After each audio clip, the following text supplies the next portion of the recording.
Hey everybody, and welcome to our definitive ranking Definitive. of Wind Waker Dungeons. So it's about 6 months in the making here. Yeah, it's a hot follow-up. Not as high stakes. We're not ranking the series, but we just got done playing through all of Wind Waker over the past couple months, and we thought, let's rank the dungeons, right? Yep. So if you didn't watch our last series, we're gonna kind of go through them randomly, and you and I have to sort of agree on their placement. Yes. This time around, we're not gonna do Nehru's Love. We're gonna be agreeable, right? We're not too. Or this video will never end, and We'll be at a stalemate, filibuster. Yeah. Well, we can't do that either because we have stuff to do. So Okay. yeah, we have our special cup from last season. Yes. Yeah. Are you ready to discuss our first dungeon? I get to pick it. Okay. It's not rigged or anything. Yeah. It's just gonna be Tower of the Gods, right? I don't know why I said that, but Is that a tell? the Forsaken Fortress. Okay. So we're counting this one. It's because it's so weird It is a weird for a dungeon. Zelda. It's some people would argue it's dungeonhood almost. It's Dungeon Hood. Like, because the first time you go there, there's not a boss really, No. but there's a dungeon map and a compass, and then I guess later, the boss is a Bokoblin. there's a Bokoblin. Yeah. But then when you come back later, there's a dungeon item and a boss. Yeah. But you can run right to the boss. It's a weird one, right? You get I think there's a map and compass the first time you go around. The first time, yeah. Yeah. So it's got the elements. It's just kind of broken up into two separate parts of the game. My main gripe with it is it's the first dungeon you encounter. Kind of. And you just got your sword and all that, and then you're immediately stripped of it, and you have this whole stealth portion, Yeah. which I'm not totally opposed to, but it just feels weird. Its placement within the game is awkward. Uh-huh. Like if that was a lot of Zelda games have stealth portions later on in the game. I can think of like Skyward Sword and Phantom Hourglass, but it's like it's to throw that as the very first thing in the game is kind of awkward. Yeah. And I kind of view the look of the dungeon to be kind of boring. I feel really? I feel a lot of the rooms, the indoor areas. Oh, okay. It's like I don't like everything looks the same. There's nothing that kind of nothing stands out. Yeah, I can sort of agree with that, but I personally I feel that way about a lot of the interiors of a lot of the dungeons. Okay. Not all of them, but for example, like Dragon Roost, I just see like when I think of like what does it look like, I'm like, well, you're just like in a cave or in. We'll get to Dragon Roost a little later, but I would argue that one has a lot more going on. There's actually. yeah, you're right, but I guess when I think of Forsaken Fortress, it's like it's got that element of it's not just some cave or dungeon you're in it. You're like at this. It feels like something more that's like integrated into like the story and the world a little bit. Yeah, well, That's like a big plus for me. it's definitely the biggest pros for this dungeon is that it is integral to the story. Yeah. Because Errol has been captured, she's taken there, and during your second visit after you and Tetra, you come and save the people that have been kidnapped. After you fight the boss, you have that lengthy cutscene with Ganondorf at the very top of Forsaken Fortress. Yeah. Where Valu and the Rito come and save you, and Valu lights the whole thing on fire. That's one of my favorite cutscenes in the game. And even before that, you get like the Ganondorf tease. Yeah. So that is a cool moment. And I do like the lead up to it. Like it almost bookends that part of the quest. Like the quest starts, you want to save Errol, but then through going there twice and also talking to like King of Red Lions, you realize like, well, I've got to defeat Ganondorf. Like, doesn't matter. I mean, it does matter, but there's even bigger things at play in the world. Yeah. And that ties into the dungeon, which I think is cool. Right. And it does feel like you're infiltrating the fortress, which I think is. It does when you get initially launched in with a barrel. That's fun. Yeah. Yeah. Great cutscene. Also, in the second time through, you do get the dungeon item, the skull hammer, That's one of my least favorite items in the game, I think. It doesn't do much. Yeah. I would say in general, a lot of the items are items we had been familiar with from previous entries in the series. Yeah. And outside of Link's like look when he has the skull hammer, there's nothing. Yeah. Nothing I really like about it. It's okay. It's the hammer just isn't nothing awful. Oh, great! It's not a Zelda item that I'm totally crazy about. Really, to me, it's usually just like to get past a barrier. There's something you got to hammer down. In fact, in this dungeon, that's a big portion of it. I mean, the only exception is it is vital in the boss battle when you're fighting Helmarok King, Helmasaur King, Kargarak King. That's what I called it, I think, before. Yeah.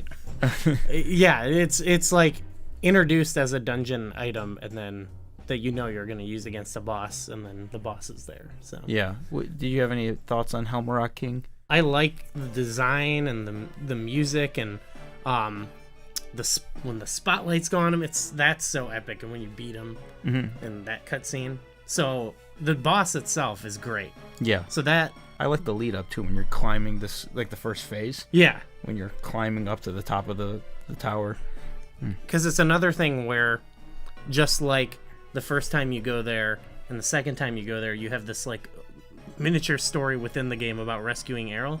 Like the boss is there in the beginning of the game and like kidnaps Errol. So it is like a satisfying conclusion to that story almost. There's a reason for this place to exist. Yes. Yeah. And that's good. That's good. So okay, we mentioned the spotlights. I liked that element of having to do away with them and the stealthy part, even though it's weird in the game. And we mentioned coming back. What I don't like is when you come back, you can, like I said, shoot straight to the boss. Yeah, there's not. Yeah, it's a very short dungeon that second time around. Which I get. You see Phantom Ganon for that brief moment, and then you're. Phantom Ganon is cool. It's classic. I'm down with that. And I'm sure people might disagree. Like, I don't want to spend a ton of time in this dungeon I've already been to. Right. But I almost like the idea of coming back to it, and it could be like almost a remixed dungeon, like a master quest almost, I feel if there were areas that were blocked off beforehand that you now have access to, it would make it a little more interesting, but that's not really the case here. Yeah, that's true. If there was a whole like half of the dungeon that it's like, what's this? Yeah. Then it would be I don't know. Which they could have done like especially because the first time you're there you're totally underpowered. They could have just had areas where you'll get caught no matter what. But right, it's just kind of a thing, and it's like, okay. All right, you want to do the second one? I'll do the second one. Yeah. Okay. So right now it is definitively both the best and worst. Forsaken. Yeah. Number 1 and 7. Yeah. Okay, so next we got the Forbidden Woods. Okay.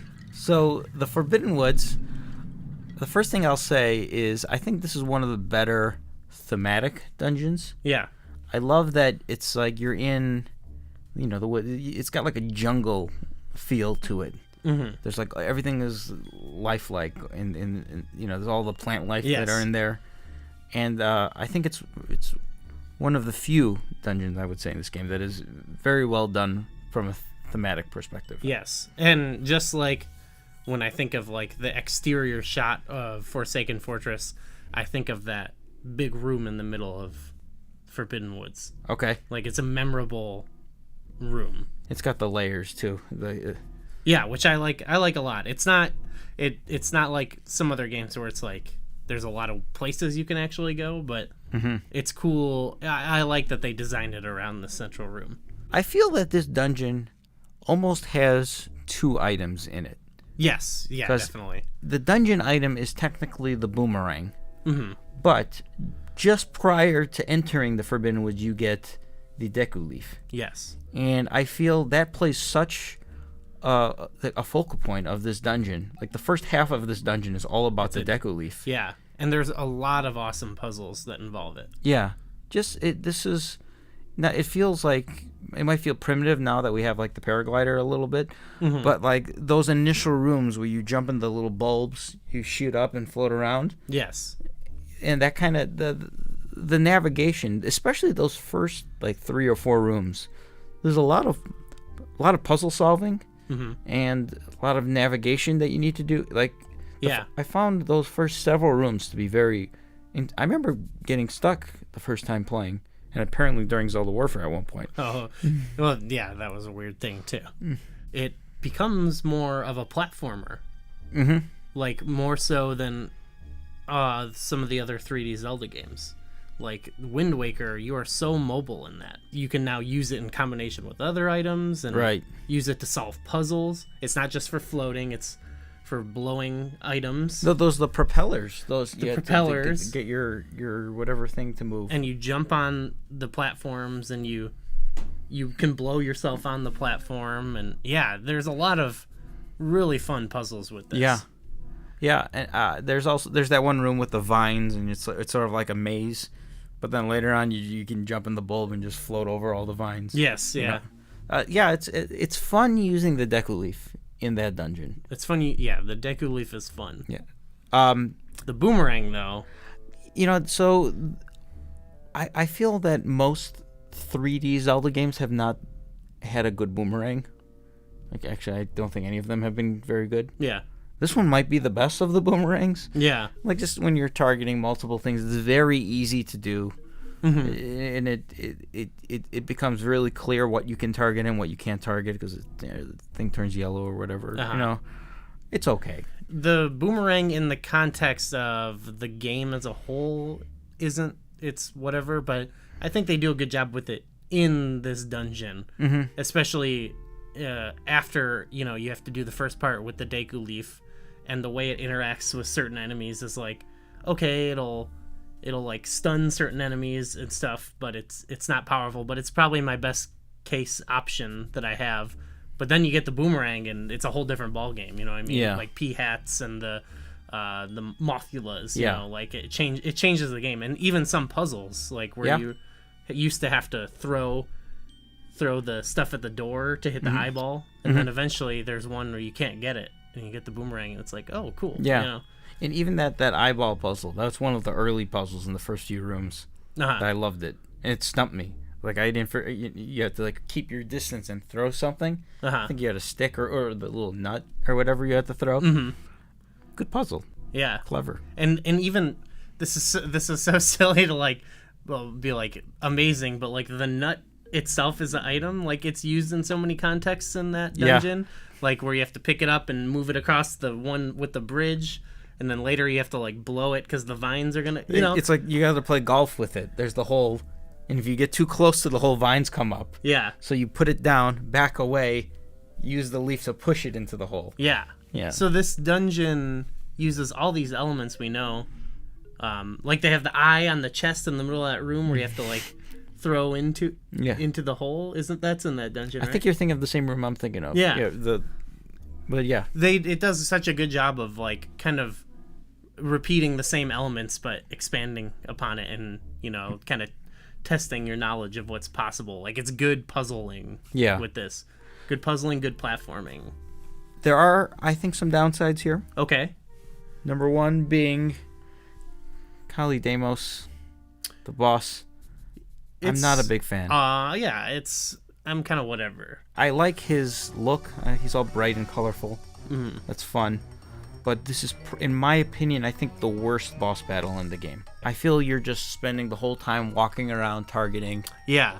And it's... Maybe. Right now, if we're comparing the two, I would say it's the worst in the game, and Helm Rock King is the best in the game. Between these two.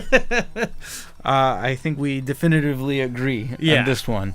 I definitely 100% agree with the Kali Demos thing. Though I like that whole bit of trivia with the water that people have figured out lately. Oh yeah. That's just cool. Like, it doesn't really change. Nice little Easter egg there. The forest water, I think it is. And you only have 20 minutes with it in a bottle. Yeah. It's instant kill on Kali Demos. So. Yeah. So yeah, I'm into that idea, but doesn't really do much for me. It's Yeah. part of the game, but And it's worth mentioning the mini boss we talked about Mothula. yeah. You fought the little Mothulas, but then you fight the big one. Mm-hmm. And Like that's another thing of like repeating elements, but not in a way where it's like this again. It's like, oh, now they fly, you know. yeah, And you got the morphs, and then they become easier to take out once you get the boomerang too. oh yeah, mm-hmm. Yeah, I Good think progression within the dungeon. great progression, great as a puzzler, as a platformer. Lackluster boss, but on the flip side, Forsaken Fortress, I think we can agree on this one. yeah, Forbidden Woods is better than the Forsaken Fortress. 100%. Forsaken Fortress, I feel strongly about almost everything about it, except for just as a dungeon, if that makes sense. As not great puzzles, not fantastic progression, but awesome atmosphere, story, and boss.